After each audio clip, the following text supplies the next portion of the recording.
If your child can binge YouTube for 2 hours, but can't sit through a 10-minute dinner without melting down, their attention span isn't broken forever.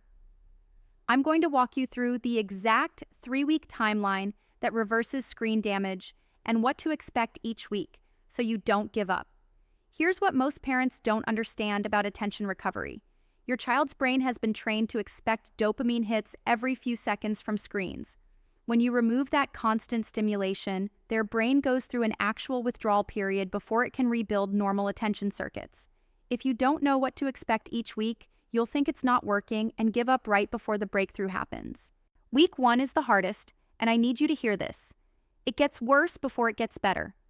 Your child will seem more scattered, more dysregulated, and more desperate for screens than ever before.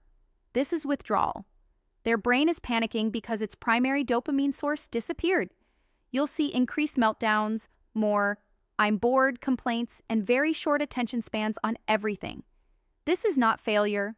This is their nervous system recalibrating. Your only job this week is consistency.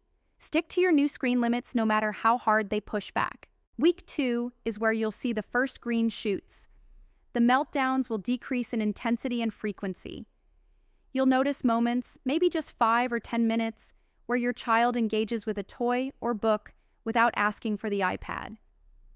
Their brain is starting to remember that other things can feel rewarding. This is when most parents accidentally sabotage progress by relaxing boundaries because things feel better. Don't. The neural pathways are still fragile. Week 3 is the breakthrough week. This is where sustained attention starts coming back. You'll see your child play independently for 20 or 30 minutes. They'll finish meals without constant fidgeting. They'll have actual conversations where they maintain focus on what you're saying. Their brain has rebuilt enough alternative dopamine pathways that they no longer need constant digital stimulation to feel okay. Here's the critical mistake parents make. They expect linear progress. Recovery doesn't work that way.